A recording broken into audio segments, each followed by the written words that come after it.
cara pode melhorar o potencial produtivo das pastagens dele com o uso de integração com milho, por exemplo, que é o principal cereal que nós usamos como fonte de energia aí nas dietas dos animais.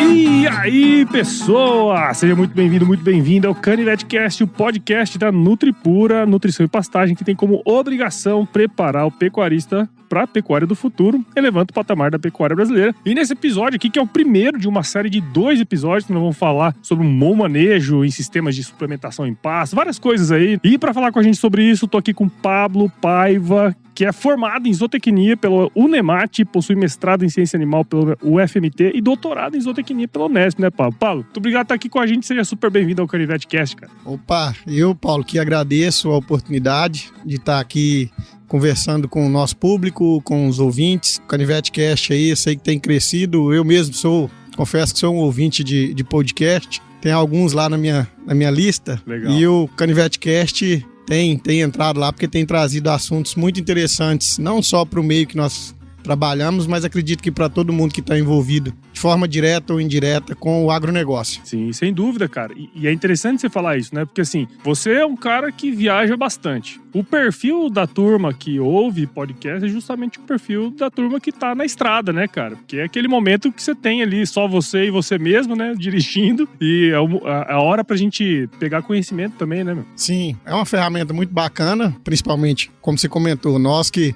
trabalhamos dentro do agronegócio, temos muito tempo de estrada, vamos falar. A gente acaba viajando distâncias longas e o podcast aí é uma mídia, né, que veio para agregar, para trazer informação, conhecimento e até mesmo curiosidades para o nosso dia a dia e enriquecer o trecho, a viagem. É isso aí, né? Aumentar o repertório, né, repertório da viagem. É isso aí. E, cara, pra gente começar, então, esse episódio aqui, conta um pouquinho dessa história aí pra gente, meu. Quando falam para me apresentar, principalmente quando falam que o público nosso vai estar um pouco voltado ao agronegócio, eu costumo falar que a gente não cai nisso meio que de paraquedas, né?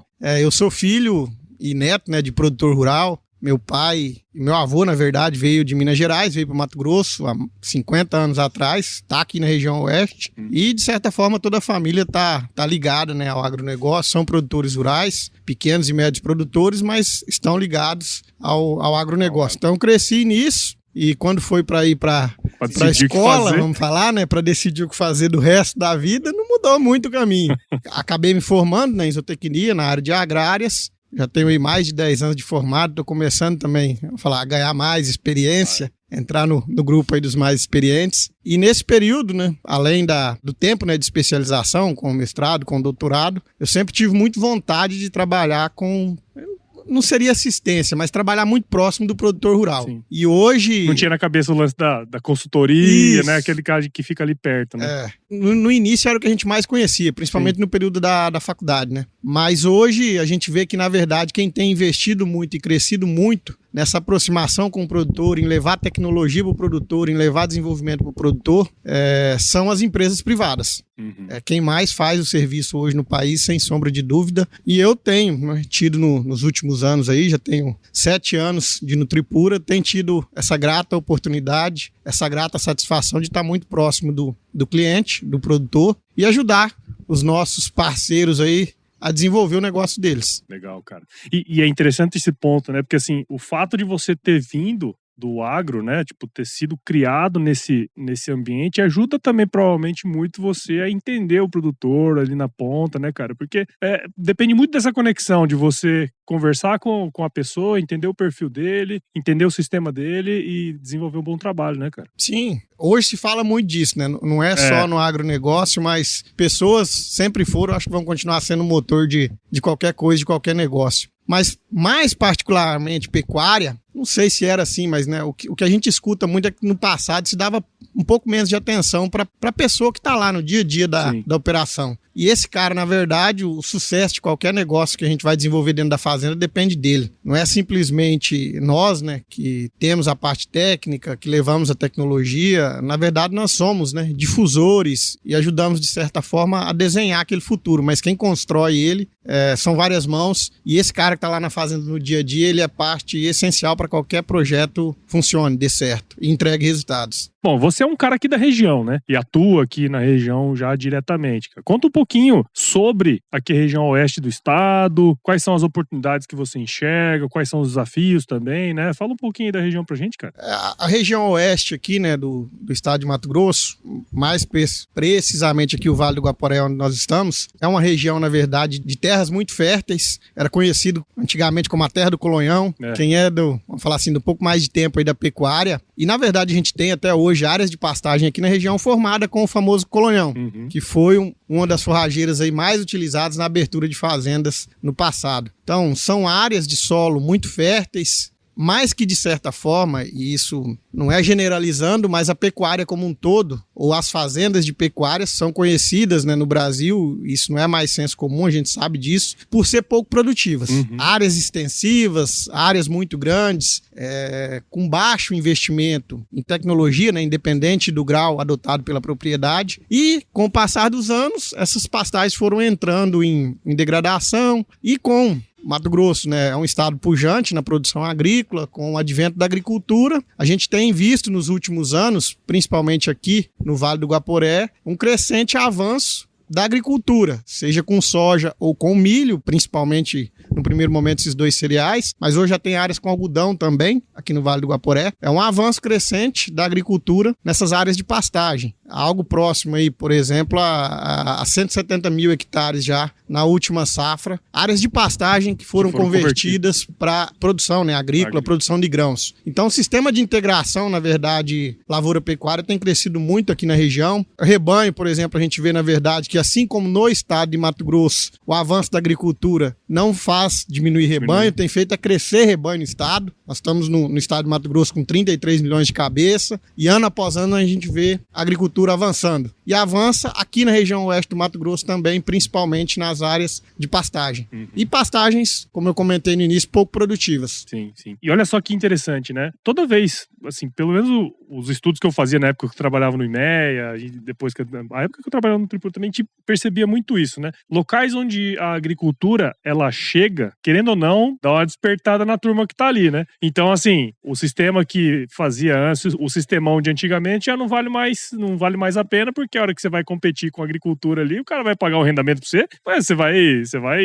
ganhar muito mais do que se você estivesse produzindo pecuária ali de baixa tecnologia, né, cara? Você percebe esse start aí já na cabeça dos pecuaristas aqui da região, cara? Sim, sim. A gente tem visto os pecuaristas que estão buscando, né, o sistema de integração, seja via parceria, seja via ele mesmo, né, trabalhar com a agricultura dentro do negócio dele, ele também tem olhado com um olhar melhor para a parte de pecuária da fazenda. Por quê? Como a agricultura necessariamente demanda um investimento muito alto, e normalmente esse cara vem de uma pecuária de baixo investimento, ele começa a entender que, para ser produtivo, ele precisa investir mais. Então, isso também tem aberto caminho para a gente ter pecuária ou áreas de pecuárias mais produtivas dentro da região oeste. Então, isso tem sim despertado e chamado a atenção, e a gente tem aqui na região vários exemplos já de fazendas que viraram a chave. Vamos falar principalmente aí nos últimos 5 anos, a gente tem visto vários projetos que estão virando a chave. Bacana, cara, bacana. Como a maioria da pecuária do estado, de fora também, né, de outros estados,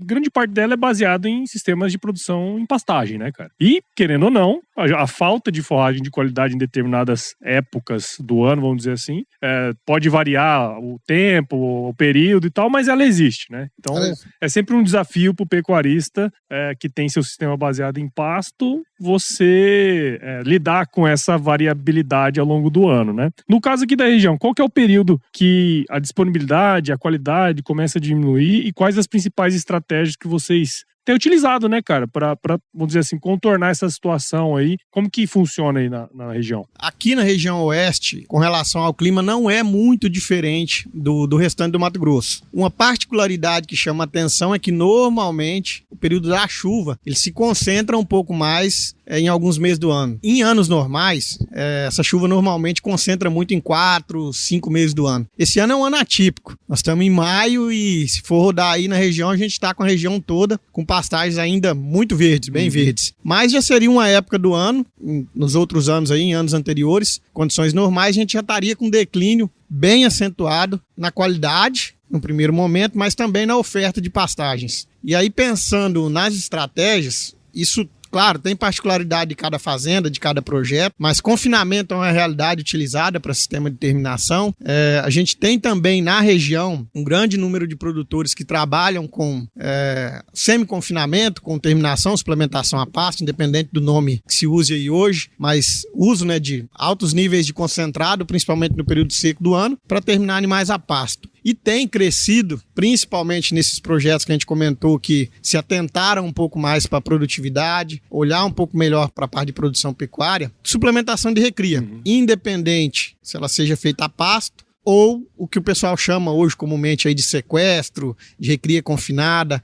A gente tem visto bastante propriedades, muitos produtores investindo nesse tipo de tecnologia. Claro, além do uso das áreas de pasto pós-lavoura, né? As áreas de integração que também complementam muito essa deficiência de forragem que a gente tem no período de estiagem do ano. Legal. Então, as principais, acredito que giram nessa linha aí de confinamento, seja ele para terminação ou recria, suplementação de animais de recria e terminação a pasto com altos níveis de concentrado no período seco do ano. Bacana. E é interessante esse ponto, né? Como que a agricultura ela pode ajudar dentro desse processo também, porque além do sistema que você vai ter ali uma pastagem num período que normalmente já está em declínio de disponibilidade, você acaba tendo também oferta de grãos aqui na região que possibilita também você fazer uma nutrição, um concentrado mais bem, vamos dizer assim, com um custo mais vantajoso também. Não sei se eu estou falando certo, mas é mais ou menos isso também, né, cara? Eu costumo falar que, na verdade, a agricultura traz, assim como a pecuária também leva, a gente vê estudos agrícolas aí que elas são um casamento muito bom, sim, uma com a outra, que se complementam, no fundo vão se complementar. A agricultura, além de trazer, né, o pasto safrinha aí pra gente no período de escassez de forragem, esse pasto tem uma qualidade excepcional, às vezes é muito melhor do que alguns pastos de verão que a gente tem, e o grão, a disponibilidade de grão. Até pouco tempo atrás a gente tinha essa demanda, já era crescente, né, por grãos para uso na pecuária, principalmente para terminação numa fase inicial dos animais, mas isso tem possibilitado também, esse casamento da agricultura aí com a pecuária, produtores passarem a produzir boa parte do grão dentro da fazenda. O cara pode melhorar o potencial produtivo das pastagens dele com o uso de integração com milho, por exemplo, que é o principal cereal que nós usamos como fonte de energia aí nas dietas dos animais. Então, tem trazido também uma maior disponibilidade de grãos. Isso diminui, né, esse custo, esse problema com logística que a gente tem, sim, no Mato Grosso. Especialmente aqui, né, cara? Principalmente aqui, né, no Mato Grosso. É um estado que produz muito, mas tem um problema sério de logística, de transporte. Quem vive na estrada sabe bem disso aí. Então, tem possibilitado também o cara, independendo do tamanho da propriedade, só a título de exemplo, a gente tem produtores que fazem de 25 até 600, 700 hectares, 1.500 hectares de milho em áreas de pecuária. Então tem possibilitado para o produtor produzir alimento dentro da fazenda a um custo muito interessante e esse alimento já vai estar ali. Legal. Além desse casamento com a agricultura, melhorar o potencial produtivo daquela área de pasto que vinha sofrendo. Isso faz todo sentido com aquilo que você comentou antes, né? Que assim, a gente está diminuindo a área de pastagem, mas ao mesmo tempo está aumentando o rebanho, cara. Parece um contrassenso, né? Mas não, né, cara? A hora que você vai ver, o desempenho dos animais, ele tende a melhorar num sistema como esse, né? Que aí você tem um pouco mais de produtividade, você não precisa diminuir rebanho e ao mesmo tempo você tá produzindo mais carne, né? Esse ponto que você comentou aí da estiagem é conhecido há muitos anos, desde a época do meu avô que veio há 50 anos. Desde que o mundo é mundo, pô. Pro Mato Grosso. Mas, como vamos falar assim, consenso também, a turma se preparava pouco para o período de estiagem. E aí existiu o famoso boi sanfona, que eu acho que desde quando eu entrei na faculdade ele já era antigo, vamos falar. Hoje, então, mas ainda existe algumas propriedades. E a propriedade ou o produtor rural, né, que tem buscado fugir desse famoso boi sanfona, é o que a gente costuma falar, o animal precisa ganhar peso o ano todo. É isso aí. Ele pode ter momentos que ganha um pouco menos, algumas fases, né, ou algumas épocas do ano que ganha um pouco menos, mas ele precisa ganhar peso o ano todo. E aí sim nós estamos partindo para aquele processo da propriedade como um todo se tornar mais produtiva. Sem dúvida, cara. E aí, você comentou que algumas atitudes que o pecuarista pode tomar, ele continua tendo um bom desempenho, mesmo em épocas de baixa disponibilidade, de baixa qualidade de forragem, né? Só que assim, pra gente chegar nesse estágio, né, você chega lá fazendo lá, você tem que fazer um diagnóstico, tudo precisou, teve todo um trabalho de base ali que precisou ser feito, né, cara?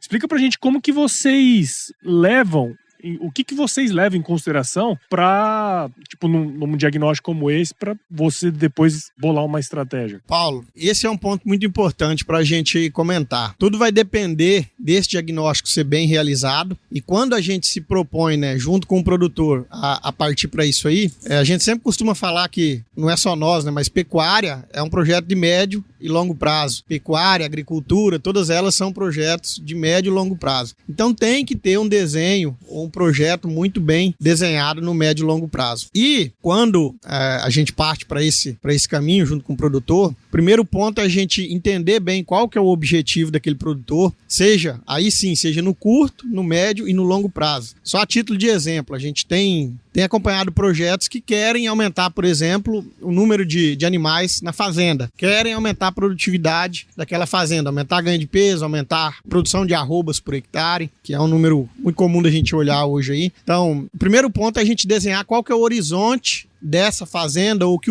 os donos, enfim, enxergam para essa fazenda no médio e longo prazo. Uhum. E aí, depois desse horizonte pré-estabelecido, a gente vai para dentro da fazenda fazer um diagnóstico, claro, do que ela tem de estrutura, e aí tanto de estrutura física, cerca, divisão, água encanada ou não, linha de coxo, quanto a gente tem disponível, se essa fazenda tem aptidão, e boa parte ou a grande maioria delas aqui na região tem aptidão para entrada de agricultura, quantos por cento a gente pode, ou quantos por cento dessa área, no primeiro momento, a gente vai destinar para o sistema de integração, porque lembrando que essa área que é destinada à integração, ela vai contribuir depois com entrega de grão, com entrega de pasto safrinha para o sistema de produção. Então, a gente parte por esse caminho. A gente pensa no início aí, no objetivo de médio e longo prazo, no desenho, né? Ou no que a gente quer alcançar com as produções mesmo, no primeiro momento, do animal, número de animais, produção de arroba, enfim, tudo nessa linha. E depois vamos para a parte da estrutura física da fazenda, equipamentos, se precisa ou não, a aquisição de equipamentos. Se a gente for pensar na parte de suplementação, por exemplo, como a gente tem uma disponibilidade alta de grãos, um vagão hoje, por exemplo, faz uma diferença muito grande dentro de uma fazenda. Sim. E aí toda essa parte de estruturação, se a fazenda já tem o que precisa ser, vamos falar, de certa forma ajustado, ou se não,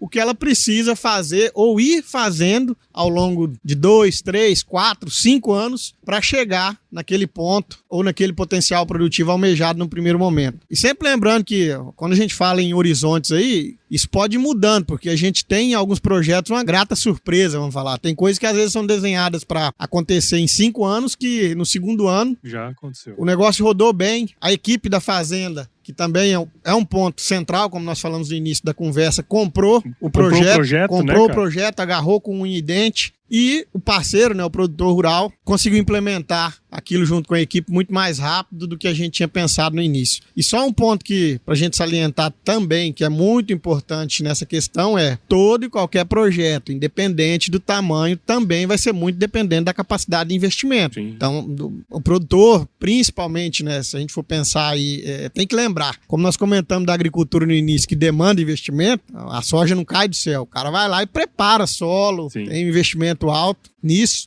Todo e qualquer projeto, a velocidade com que ele vai acontecer, uma das coisas que mais determinam é a capacidade de investimento. Então, equipe é importante, estrutura física é importante, toda a parte de planejamento é muito importante, mas a capacidade de investimento é essencial para que o projeto ande, né? Sim, sim. Eu tinha um amigo que falava que tem duas coisas, né, que na agricultura, na agropecuária em geral, você precisa ter para tocar o negócio. É dinheiro e água.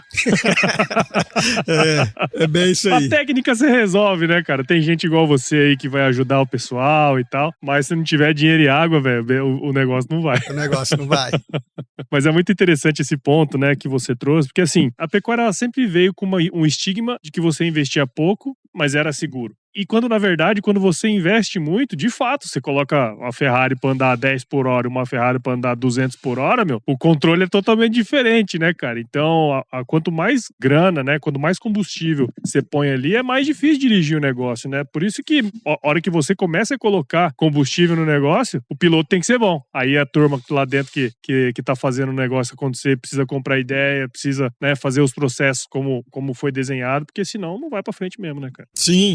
Esse é um ponto extremamente importante. Então, essa capacidade de investimento, claro, ela é o que determina a velocidade, mas a implementação lá dentro, né, junto com o time, junto com a equipe, vamos falar assim, fosse usar uma palavra, demanda um amadurecimento também. Sim, claro. E aí, às vezes, a gente tá falando aqui do time da Fazenda, mas não só do time da Fazenda também. Nós fazemos parte disso. Claro. Então, cada projeto tem sua particularidade, igual a gente falou. A gente atende hoje fazendas que mexem desde cria até fazendas que mexem com ciclo completo, fazendas que mexem só com recria e terminação. Então, cada projeto vai ter sua particularidade. E a gente está numa região, e na verdade não é só a região, nosso país ele é muito diverso quando a gente pensa em pessoas, né? Sim. Então, cada projeto vai ter sua particularidade. A capacidade de investimento é essencial, mas o amadurecimento da equipe, ele é extremamente importante para que a gente consiga, vamos falar de certa forma, avançar como foi planejado inicialmente. E, cara, pra gente ir pros finalmente desse primeiro episódio de 2 que nós vamos fazer, cara, eu queria que você falasse pra gente, assim,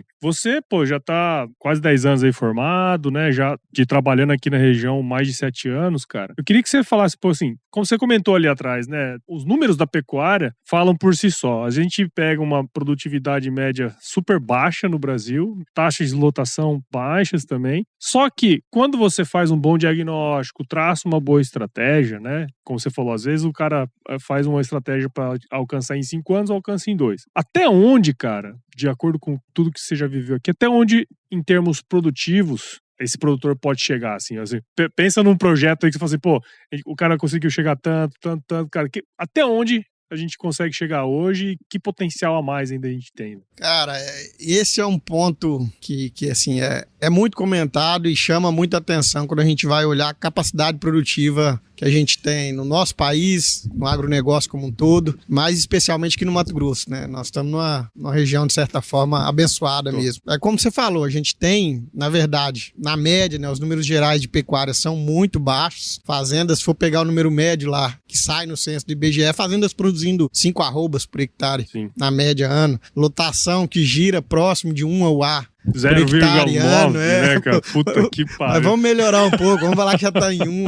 Então, eu brincava, cara, porque assim, ó, a quantidade de produtividade média era 5 por hectare. Se tinha gente produzindo 50, cara, tem alguém produzindo menos 10, velho. Tem, esse é o detalhe, né? Então a gente tem acompanhado projetos, na verdade, se for pensar em limite produtivo, ele é quase que igual o filme lá, é o infinito e além. Mas o que vai determinar, na verdade, vamos falar assim, essa capacidade produtiva aí é o casamento, né, do que é produtivo e financeiramente interessante. Mas, vamos falar assim, de certa forma tem sido mais tranquilo ou, de certa forma, mais comum a gente observar fazendas que chegam tranquilamente aí a produções entre 30 e 50, 60 arrobas por hectare ano, com níveis de intensificação já um pouco mais altos. E essas fazendas, um ponto a destacar elas são financeiramente saudáveis. O grande problema, como nós comentamos de pecuária no início, ela é pouco produtiva e por ser pouco produtiva, ela é pouco rentável. No passado era seguro, hoje não é mais. Sim. Nós estamos vivendo num momento, e principalmente nos últimos 3 anos aí, pós-pandemia aí, de oscilação e flutuação muito grande no boi, por exemplo, na arroba do boi, que é a moeda do pecuarista ou do produtor que trabalha com integração lavoura-pecuária. Então o boi é uma moeda de negócio dele. Então a gente tem visto uma oscilação muito grande nisso, flutuação muito grande. Então não é um negócio tão seguro mais como era no passado. Então cada vez mais o produtor vai ter que se preparar para ser mais produtivo, mas também está muito mais atento à questão de mercado, porque isso faz também uma grande diferença no negócio dele. É verdade, cara. E assim, você pega isso num período como esse, né? Você tinha o boi num patamar, dali a pouco, cara, derreteu e aí, né? Você comprou bezerro caro, fez um monte de investimento. Se você não tá preparado, meu, hoje é mais difícil. Se você perde mesmo o negócio. A gente via isso muito na agricultura. O cara que não era preparado, derretia o preço da soja, por exemplo, o cara abandonava a atividade, né, cara? Acontece muito hoje em dia também, mais na pecuária, né? Sim, sim. Como nós comentamos lá, o processo aí, né, de intensificação e as fazendas se tornarem como um todo mais produtivas, também vão demandar cada vez mais gestão. Sim, claro. O cara vai ter que melhorar o processo de gestão dele. Aquilo que a gente tinha antigamente, né? Tem muitas fazendas da região que o dono não mora no estado, às vezes, mas ele vai ter que ter, se ele não está presente dentro do negócio, ele vai ter que ter alguma forma de estar próximo do negócio. Sim, hoje tem ferramentas para o cara estar à distância e conseguir monitorar isso muito bem, estar muito próximo dos números e conseguir fazer gestão mesmo à distância. Mas nós vamos ter que evoluir em gestão. Pecuária virou negócio, ou já era, mas hoje muito mais profissional. Né, isso aí. Muito mais profissional do que já foi. E é a atividade principal de muitas famílias. Aqui especialmente, né, cara? Na nossa região especialmente. Muitas famílias vivem e tiram, né, seu sustento, não só do proprietário em si, mas de quem trabalha junto com ele. Claro. Das outras famílias envolvidas no processo, dessas áreas. Desse setor de produção pecuária, de produção agrícola, né, e pecuária. Então, gestão vai ser uma parte cada vez mais fundamental pro sucesso de qualquer projeto. Produtivo, eu costumo falar assim, a gente tem muita tecnologia hoje disponível, com a velocidade que a gente gostaria, a gente não consegue avançar pro tanto de área produtiva que a gente tem no Brasil, no Mato Grosso, como um todo, mas um dos pontos é esse. Nós precisamos melhorar pessoas, nós precisamos melhorar a gestão de processo. Algumas das coisas que vão, de certa forma, travando um pouco. E quem se atenta para isso e procura, né, ferramentas, procura parceiros para desenvolver isso, vamos falar de certa forma mais rápida dentro do seu negócio, sai na frente. Sem dúvida. É o famoso, chega na frente, bebe água limpa também, né? Isso aí, cara. Muito bom então, cara. Bom, obrigado aí por você ter disponibilizado um tempo aí. Tenho certeza que quem ouviu aqui a gente agora entendeu, né, um pouco do potencial que a pecuária intensiva ela pode trazer, né? E queria agradecer você ter despendido um tempinho aqui agora e parabéns pelo seu trabalho, Paulo. Ô, Paulo, eu que agradeço. Como eu comentei no início, é uma satisfação estar aqui, podendo compartilhar um pouco do trabalho, né, que a gente vem desenvolvendo. Eu costumo falar, eu tô aqui, na verdade, hoje falando, mas eu fui o escolhido, né, apontaram o dedo lá, mas tá tudo certo. Mas você fala bem, pô. Mas eu costumo falar que nós, na verdade, no Nutripura, nós somos um time e tudo que a gente vem desenvolvendo na região, junto com os nossos clientes, junto com os nossos parceiros, ele é feito a várias mãos e a gente tem conseguido aí, junto com esse time, junto com os produtores, na verdade, que são os grandes, vamos falar assim, os grandes incentivadores e são quem abrem, né, as portas do negócio deles, da casa deles, da fazenda deles, para a gente estar lá junto, conseguindo implementar e desenvolver aí bons projetos na região. Então, só tenho a agradecer por estar podendo participar disso e falar que é uma satisfação estar aqui, porque eu sou ouvinte, né, como eu comentei, de podcast, e estar aqui conversando com o Paulo Ozaki é uma satisfação. Bom demais. E temos mais um episódio para você que está aí ouvindo, eu tenho certeza que vai ter muita coisa boa ainda, cara. E para quem quiser seguir seu trabalho, meu, como que a gente pode seguir? Cara, tem as redes, né? As redes da própria Nutripura que aparece bastante, divulgam, né? Bastante coisa do que a gente vem fazendo aí nas regiões. E tem também a minha, né, pessoal lá. Eu não sou um cara que publica muita coisa, sou meio lento com isso aí.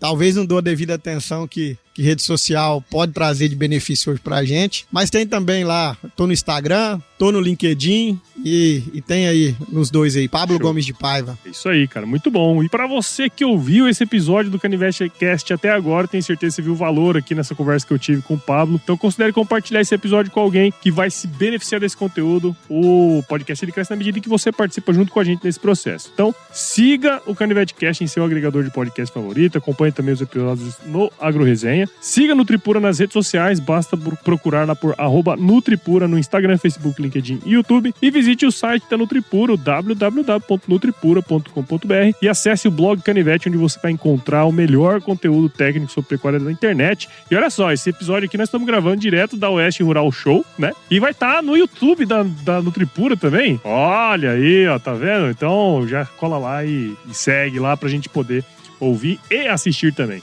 Paulo, como você já sabe, né, nos podcasts aqui, eu sempre termino com uma frase de muita sabedoria que se chover não precisa molhar a horta não, né? E tivemos chuva na região essa semana, abençoada. Amém.